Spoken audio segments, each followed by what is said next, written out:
Ito po ang ating napakagandang looping Sydney set, stroller with car seat. Yan. Close to like new condition po ito. Yan. Almost 10 times lang po ito nagamit. Yan. Para may idea po kayo sa brand new price niya is 26,000. Ayan. So, ito po yung details po niya, one by one. Okay. So, ito po yung kanyang setup na naka-reverse po for newborn. Ayan. Naka-bassinet type po siya. Okay, kumpleto po ito. Meron siyang foot muff pa tinatawag ito. Okay, di-zipper siya. For weather po na malalamig. Ayan, pwede nyo pong lagay po ito. Ayan. Okay yung zipper niya. Next natin, belt lock. Wala po siyang putol. 5 harness, safe na safe si baby. Ayan. Okay. Andyan din yung kanyang harness pad. Front handle, ayan. Okay. Front handle, ayan. So, okay, important. Pre-press nyo lang po dito left and right pag ilalagay si baby. Ayan, okay. So, as you can see, meron siya mga butas dito. So, na-adjust po siya for toddler and kids. Ayan. So, meron siyang extra pad. Kaya sobrang lambot po, comfortable sa baby. Ayan. Okay. So, next natin yung kanyang canopy. Ayan, gray na gray siya. Ayan, wala po siyang faded, wala po siyang discoloration. Okay? So, next natin yung kanyang body frame sa right side. As you can see naman, napakakinis pa. Black na black. Saka mga ginto-ginto pa yung ano niya. Yes. Mga screw. Pag matagal na kasi nagba-black, nagwa-white pala. Yes, and then nangangalawag siya. Yan, very light. Hindi halata sa malayo. Okay? Yan. So, next yung gulong sa likod. As you can see, halos walang kagamit-gamit. Oh. May lining pa here. Ayan. Next natin sa harapan. Ayan. Pusit ka muna doon. Ayan. Ganda ng views. Jackpot ang makakakuha nito. Berang stock. Hindi ka Sobrang kumukuha ng pangit. makakamura from the brand new price. Ayan. So, easy to maneuver, nag-swivel. Kung gusto niyo pong one way lang siya, so ito, ibaba niyo lang po ito. Ayan. Ang purpose po niya kung sakaling inaantok or nakatulog si baby, pwede niyo po siya ihele. Naka one way lang po siya. Ayan. Okay. Sobrang kinis nito. Mas makinis pa sa akin. Ayan. Next natin yung kanyang body frame sa left side. Wait, wag mo ano pa. Pakita mo. Ayan. Okay. Great. Yan. Very minimal lang. Scratch. Ganda ng brand. Ayan. Yung kabilang gulong. Ayan. Pakaganda. And then yung basket niya, ayan, ang laki. Marami kayo pwedeng mailagay din dyan. Up to, max po dyan 15 kg. Stopper. And then stopper, papress nyo lang po yan. Magkukulay red po siya. Indication po na naka-stop na siya. And then iaangat po ninyo para mag-color green. Ayan. Okay? So next natin yung kanyang handle po. Yung frame sa bassinet. Ayan. Okay. And then yung kanyang handle, ayan, adjustable po ito. Depende po sa magtutulak kung gaano kalaki. Pwede nyo po siya i-adjust. I-press nyo po dito. Wait lang. Ayan. I-press nyo dito for adjustment. Ayan. Okay. So adjust naman po natin siya. Okay. Ito ano lang to, dumi. Yan. Forward facing. Paharap po dito. Okay. So, sa pag-adjust po sa kanya, meron kayong makikita kulay pula dito. Left and right po yan. So, ito, baba nyo lang po siya and then press. Lulubog. Yung kabila, wala na kayong pipindutin. Wala na kayong slide. Pipindutin nyo lang siya. Okay? Pag lumubog na yung dalawang kulay pula yan, ayun, pwede nyo siyang iangat. Ayan. Okay? Ayan. So, again, hindi siya pwede sa, hindi siya pwede ito sa sakyan, ha? Ayan. So, lapat nyo lang siya na mabuti. Kailangan nakashoot ng mabuti and then lock nyo siya. Magkiklik naman siya, indication na nakalock na. Ayan. Okay? So, ito naman po ang ating pong car seat. Yan ang ating car seat. So, meron din siyang foot muff. Kompleto din. Ayan.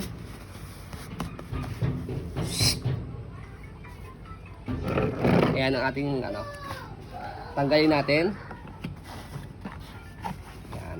So, meron naman siyang butones dito para kung tatanggalin po ninyo po ito. Nagma-manual rock din siya. Ayan, okay? So, car seat carrier po ito and then manual rocker. Ayan. Okay? So, yung kanyang belt lock, ayan, presyo lang po itong kulay pula. Wala siyang putol. Ayan, okay? And then, next natin, ayan. So, as you can see, meron siyang water stain dito kasi kakawash namin, hindi siya natuyo mabuti.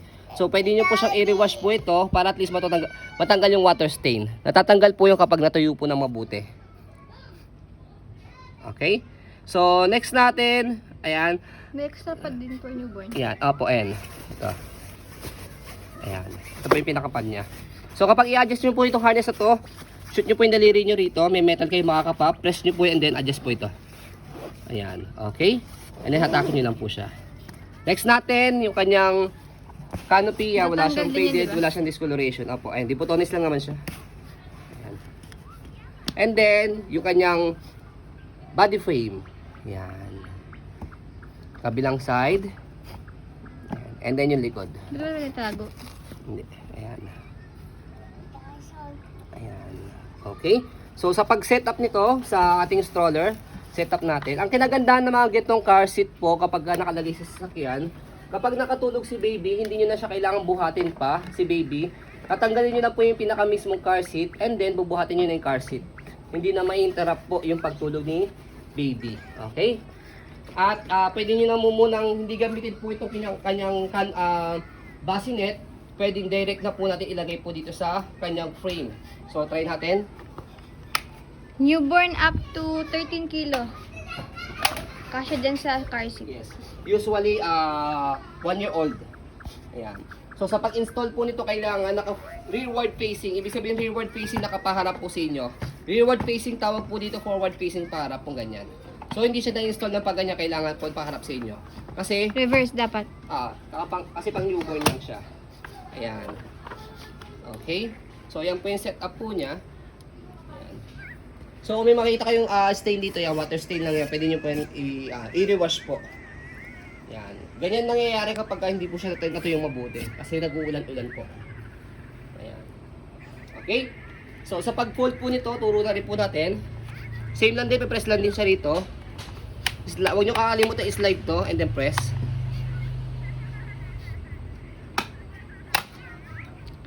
Yung toddler seat mo na, di mo pa nagawa. So, by the way, yung kanina, ito is newborn setup. Yan, para hindi natin makalimutan. Newborn setup, naka-fully recline siya. Pagka toddler setup po siya, ayan, Tanggalin mo ito. tanggalin natin muna ito.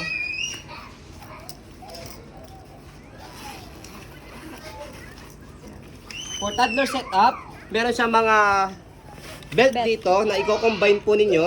Ayan. Yan. Sa harapan, dalawa ang i-combine yung kanyang belt. Ayan, para nakaupo siya. And then sa likuran, isa dito. Ayan. I mean, dalawa rin pala. Ayan. And then, dito sa kabila. Total lang 4 po ang i-combine yung belt sa kanya. And then, ayan, sa pag-adjust po sa kanya, para maupo po dito. Ayan. Sa dalawang side niya, left and right. Left and right, i-click nyo po yan and then, baba nyo po siya. Ayan. So, naka-toddler seat siya. Ayan, naka-upo. Titry si Anaya. Ayan. Try Anaya, you like? O, baby po ka muna rito. So, test po namin sa 2 years, sa baby namin turning 3 years old. So, tanggalin po muna po itong front handle. Ayan, kahit isa lang po tanggalin sa kanya, okay lang. Ayan. So, ayan, turning 3 years old po yung baby po namin. So, kaya siya kahit around 3 to 4 years old. Siyempre, depende pa rin po yan sa laki at timbang ng baby po ninyo. Ayan. Okay. So, ditanggal naman po itong canopy niya. Ayan.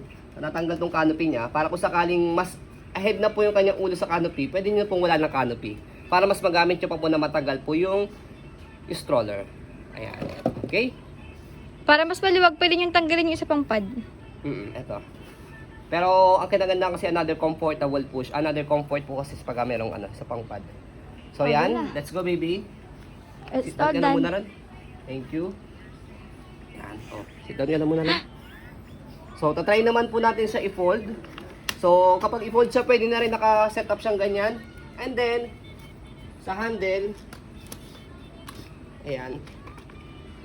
Angat yun lang po itong dalawa. Ayan, ito. Sa kabilang side, pe-press nyo po ito, and then angat. Okay, sa kabilang side po, aangat lang to. So, slide press, press and then slide pataas, and then pull down. Ayan. Pwede siyang sabay na. And then, meron siyang lock dito sa gilid. Ayan, okay? Okay. So, kung gusto nyo po medyo lumiit po, or pantay po yung kanyang size, pwede nyo pong tanggalin po ito. Yung kanyang bassinet. And then, ayan, tanggalin nyo lang po siya. Para sa sasakyan na lagay po ninyo, nakapatong lang siya ganyan. Okay? Para pag isi-set up nyo naman po, pagka gagamitin nyo na, tanggalin nyo lang po yung lock dito, and then angat. Ayan. And then, saka nyo po ito i-shoot.